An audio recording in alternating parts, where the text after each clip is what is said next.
Bonjour, vous êtes Georges Renard Kuzmanovic. Il y a un Georges Renard qu'on connaît qui était un communard, donc vous nous direz un petit peu votre positionnement par rapport à la Révolution par exemple. Bien sûr. Vous êtes né en 1973 dans ce qu'on appelle la Serbie, non, ce qu'on appelle la Serbie aujourd'hui, mais qui était en fait la Yougoslavie à l'époque, donc à Belgrade. Vous êtes analyste géopolitique, vous avez fait une thèse, vous avez été enseignant à Sciences Po, vous avez été militaire, vous avez travaillé en entreprise. Vous êtes surtout le président fondateur du mouvement République souveraine, que vous avez fondé en 2019, après avoir quitté le parti de gauche. Vous êtes aujourd'hui candidat aux élections européennes sur une liste qui s'appelle « Nous le peuple ». Est-ce que vous pourriez nous en dire, avant de commencer les questions, nous en dire un peu plus sur le parti que vous avez fondé, donc République souveraine, voilà, et puis ensuite je vous interrogerai sur vos positionnements sur l'Europe. Merci pour cette invitation, en tout cas. Donc j'ai quitté le parti de gauche, la France Insoumise, en 2018 et fondé avec des amis République souveraine, dont beaucoup venaient de la France Insoumise, qui est un parti, pour faire simple, de gauche républicaine. Et pour ceux qui se demandent ce qu'est la gauche républicaine, on peut dire que c'est chevènementiste, néo-chevènementiste, avant son ralliement, rapprochement d'Emmanuel Macron. Donc nous sommes de gauche au sens où on est attaché au service public, l'accès à l'école républicaine, à la promotion méritocratique par l'école républicaine, l'accès aux soins par l'hôpital public, et nous considérons, et c'est ça être de gauche pour moi, une gauche un peu classique, qui s'intéresse aussi aux questions de sécurité, d'immigration, pas comme la gauche influencée par les États-Unis d'aujourd'hui. On considère que le dernier de cordée, pour reprendre la formule d'Emmanuel Macron, le dernier de cordée doit pouvoir travailler et vivre dignement de son travail, lui et sa famille. Voilà. Donc c'est une certaine justice dans la répartition, justice sociale dans la répartition de la richesse. Et bien évidemment, ce qui nous caractérise, c'est qu'on est très très attaché à la souveraineté. Celle telle qu'elle est dans la Constitution de la France et dans le titre premier de la Constitution, qui s'intitule « De la souveraineté ». Parce que souvent on considère que la souveraineté, c'est un peu fasciste, ou c'est vieux jeu. C'est la Constitution de la France, hein, je tiens à le rappeler. C'est dans la Déclaration des droits de l'homme, l'article 3, et c'est l'article 3 de la Constitution de la France. Donc c'est strictement cela qu'on défend. C'est-à-dire que la souveraineté de la nation procède du peuple, qui s'exprime par la voix de ses représentants élus ou par voie référendaire. Et on est pour le respect de cela. Donc on place la nation, la France, avant les organisations supranationales, ce qui va nous amener évidemment à discuter de l'Europe et quelle Europe on construit. Alors, merci justement. Nous sommes réunis à Europa Nova, nous avons réuni en fait des personnalités européennes pour travailler sur les prochaines priorités, puisqu'il y a des élections, on change de mandature. La guerre s'est invitée en Europe, le Covid aussi a changé un petit peu la tectonique européenne, et on a souhaité revisiter les priorités. Nous en avons 17. Alors je voulais savoir, vous, quelles sont vos priorités pour l'Europe? Pour l'Europe. Alors, je pense que ce sera assez en désaccord avec ce qui est proposé par le conclave. Que vous avez lu. Oui, que j'ai lu. Je vous ai dit, le fait est que nous, ce qu'on défend, c'est la souveraineté. C'est-à-dire que ce à quoi d'abord on est attaché, c'est ce beau mot qu'est la démocratie, qui est quelque chose qui est profondément européen, dans lequel ce sont nos racines, même si elle était bien imparfaite dans la démocratie athénienne, mais c'est de là que cela vient, et tous les droits humains qui en découlent par multiples luttes et avancées dans l'histoire, en particulier de l'histoire européenne. Or, l'organisation actuelle de l'Union européenne, pour nous, va à l'encontre complète de ce principe de base, et c'est pour ça qu'il y a un problème structurel telle qu'elle est construite. Donc nous, d'abord, ce que l'on souhaite, c'est le respect de la souveraineté des États-nations, et de la démocratie, donc des peuples. Donc souveraineté, quelles sont vos deux autres priorités? Alors, les autres priorités, eh bien, c'est de reconquérir nos capacités de production. D'abord en propre, souverainement pour la France, mais aussi pour l'Europe. Je vais vous faire un petit comparatif. En 1991, juste avant Maastricht de 1992, avant le traité de Maastricht de 1992, la France disposait de 1350 chars de combat. Quand on veut donner des chars à un pays, par exemple l'Ukraine, 1350, c'est déjà quelque chose qui permet de peser géostratégiquement. On en a 226 aujourd'hui, dont la moitié ne fonctionne pas. Nous avions quasiment 700 avions de combat, on en a moins de 300. Nous avions quasiment 40 navires, grands navires de surface, on en a 19. Et pourtant, nous avions 200 000 jeunes sous les drapeaux dans le service militaire. Et pourtant, l'hôpital public fonctionnait bien, l'école fonctionnait bien. Le déficit de la France était de 385 milliards à euros constants pour un endettement du PIB à 36%. C'est pas magnifique ça? Tout fonctionnait bien. Et plus, on avait des conglomérats comme la Compagnie Générale d'Électricité, c'était cette énorme, comme les Aibatsu,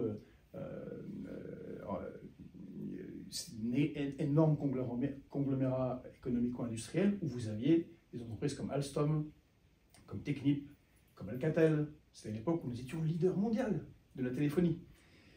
Et tout ça s'est effondré. Nous avions Rhône-Poulenc, nous fabriquions des médicaments, nous avions une industrie chimique. Je parle de la France, mais ce n'est pas que la France. Il y a d'autres pays où ça s'est effondré. D'ailleurs, on le voit maintenant en Allemagne, où c'est en train de s'effondrer industriellement. Donc c'est le retour à la souveraineté industrielle. Il faut qu'on produise, et on voit combien on est ridicule. C'est-à-dire, pourquoi pas aider l'Ukraine? Donc produire français ou produire européen? Mais d'abord produire français, et on peut produire européen. Moi je m'inspire des États-Unis. Ils ont Vous avez, je crois, fait une partie de vos études à Boston. Voilà, une partie de mes études à Boston, au MIT. J'aime beaucoup les États-Unis, j'y vais fréquemment. Je suis réputé pour être russophile, mais je suis aussi américanophile. J'ai très très bons amis, c'est un pays extraordinaire. Et d'ailleurs, j'aime beaucoup leur approche de la liberté d'expression. Le premier amendement de la Constitution, je pense que c'est quelque chose qu'on devrait développer, plutôt que d'avoir des contraintes diverses et variées. Mais ce que j'aime beaucoup, c'est le American Buy Act, plutôt le Buy American Act. Et nous proposons depuis longtemps d'avoir une obligation d'achat français, si on traduit, et puis une obligation d'achat européen. Et puis troisièmement, à aller voir à l'extérieur. Or, le problème de la construction européenne telle qu'elle est faite jusqu'à maintenant, c'est une construction européenne qui a mis l'Europe, enfin plutôt l'Union européenne, qui l'a ouvert aux quatre vents de la mondialisation. C'est la zone la moins protectionniste du monde. Les Russes sont protectionnistes, les Japonais sont protectionnistes, les Chinois, les Américains sont ultra protectionnistes. Ils ont bien raison. Nous, et c'est pour ça que ça s'étiole. Et on l'a vu avec la crise Covid, catastrophe. On ne produit pas vraiment de vaccins, on n'a pas de masques, on n'a pas de Doliprane, tout est produit en Inde. D'ailleurs, là en ce moment, Biogarant est en train de vendre nos dernières industries. Enfin, ils vendent rien, puisque c'est libre-échange généralisé. Bon, ben, si l'investisseur est indien qui va racheter, ben, nous allons perdre encore des capacités de production nationales et européennes. Alors, quelle est votre troisième priorité? La troisième priorité, c'est la sortie, bien évidemment, de la fixation européenne du prix de l'énergie. Parce qu'on voit où ça nous conduit, c'est une catastrophe. C'est également lié au problème des sanctions telles qu'elles ont été posées face à la Russie, qui ont été extrêmement mal pensées, puisque visiblement, elles ont surtout un effet sur nos industries et pas tellement sur la Russie, qui gagne. Je ne sais pas si vous avez vu le rapport qui est tombé ce matin, qui a augmenté de 85% les gains du budget fédéral de Russie sur les ventes d'hydrocarbures. Donc c'est effet zéro. Par contre, nous perdons en France 400 entreprises par mois. L'Allemagne, c'est bien pire. On tait un peu cela Mais la réalité, c'est qu'on est en récession. L'Allemagne est en récession, la Grande-Bretagne est en récession. Donc vous souhaitez sortir ou vous souhaitez le réformer? Non, en sortir. Parce que là, tel que c'est actuellement, ça a été la mise en place d'un système d'une complexité folle. Si vous regardez comment fonctionne la fixation du prix, c'est très complexe parce qu'interviennent toute une série de gens qui ne produisent pas de l'énergie, qui sont des distributeurs, qui ont été posés là, sont littéralement des parasites. C'est-à-dire des gens qui ont on leur donne de l'énergie produite par EDF, des éoliennes, peu importe, ou des usines à charbon allemandes, des centrales à charbon, et eux le redistribuent. C'est une forme... Censément, l'Europe, ça devait être l'économie libre et non faussée. Or là, elle n'est pas libre, elle est contrainte et est totalement faussée. C'est très étrange. Et les conséquences, en dehors de la guerre en Ukraine, sont catastrophiques pour nos entreprises. Je voulais avoir votre opinion sur l'élargissement de l'Union européenne. Alors bien évidemment, je m'oppose totalement à l'élargissement de l'Union européenne. D'abord, encore une fois, parce que cette Union européenne telle qu'elle est aujourd'hui est très mal construite et que l'élargissement qui est prévu, disons, à part régler les situations des Balkans, ok, parce que c'est un petit peu absurde, on a des enclaves qui ne sont pas dans l'Union européenne suite à l'explosion de la Yougoslavie, mais quand on parle de l'Union européenne, on sait très bien qu'on parle de l'Ukraine, de l'Arménie et de la Géorgie. Si on veut une guerre infinie avec la Russie, il n'y a pas d'autre chemin. Mais en plus, je vous ai dit, nous sommes pour le respect de la démocratie. Or, à chaque fois que l'Union européenne a posé une question à des peuples européens, par des référendums, ça a toujours été une réponse par la négative. Je prends par exemple l'exemple des Hollandais. En 2016, on leur a demandé « Est-ce que vous souhaitez une coopération économique renforcée avec l'Ukraine ?» Ils ont voté non.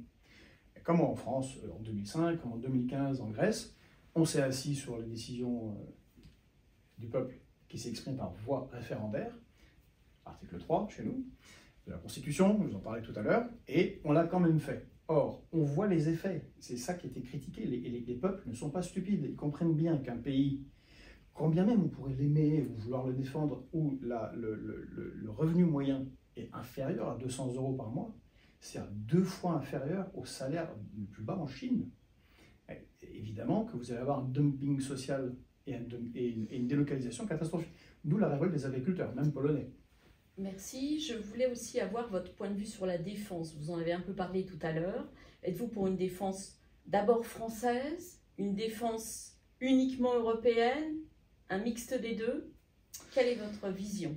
Alors, moi, je suis un patriote français. J'ai servi dans l'armée française. Je suis un ex-officier de l'armée française. J'ai été militaire. Je suis ancien combattant, décoré de la Croix du combattant. J'ai servi en Afghanistan.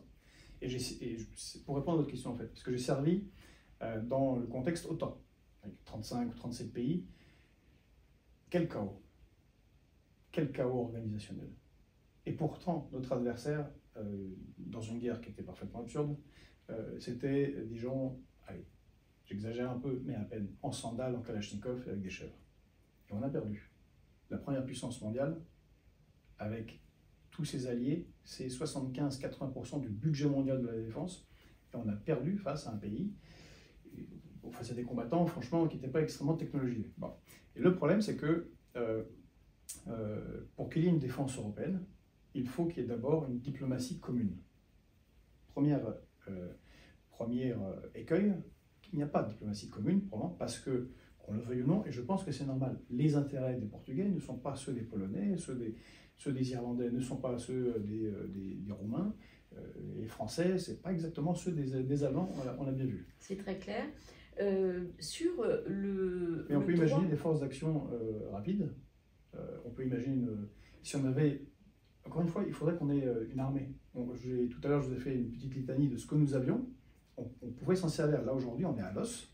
Et donc, on pourrait renforcer notre armée, renforcer les armées nationales et faire des forces d'action rapides européennes, si nécessaire, quand on se met d'accord sur un sujet.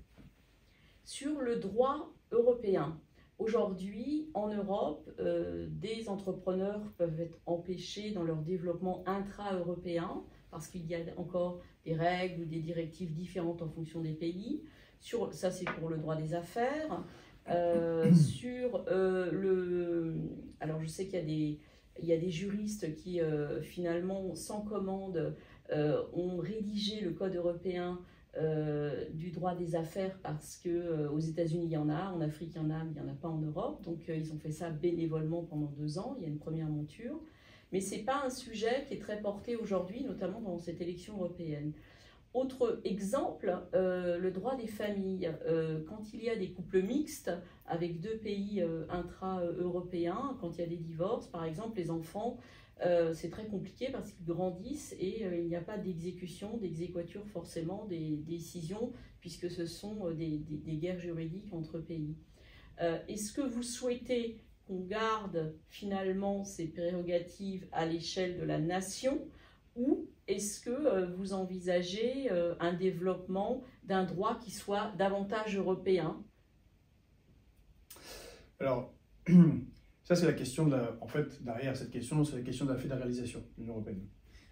Récemment, j'ai été à l'origine avec Stéphane Rosès, Arnaud Benedetti, Madame Marie-Françoise Bechtel, Benjamin Morel et Anne-Marie Le Pourrier, à l'origine de la tribune dont vous avez peut-être entendu parler, des 50 signataires, qui allait d'Arnaud Montebourg, Nicolas Dupont-Aignan, Éric Anceau, Marcel Gaucher, voilà, des personnalités, qui le lendemain étaient soutenues par Jean-Pierre Chevènement, très récemment par Balladur, un spectre très large, où on s'oppose totalement et à la fédéralisation de l'Union européenne et à l'extension de l'Union européenne.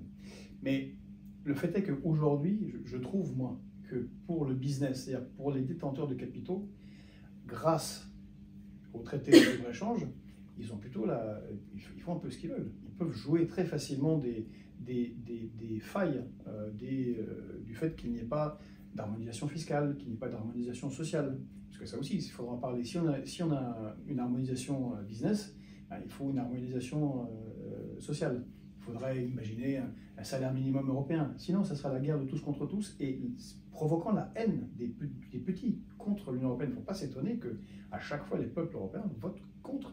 C'est qu'il y a une raison, c'est que c'est fait principalement à l'avantage d'institutions financières et du big business. Je ne parle même pas du petit business et du patronat industriel, c'est même pas ça, c'est du big business financier. Et je pense que c'est un des ferments du désamour profond qu'ont beaucoup de catégories populaires envers l'Union européenne. Le traité de Lisbonne a consacré la primauté des États membres. Quel bilan faites-vous de l'Europe des nations?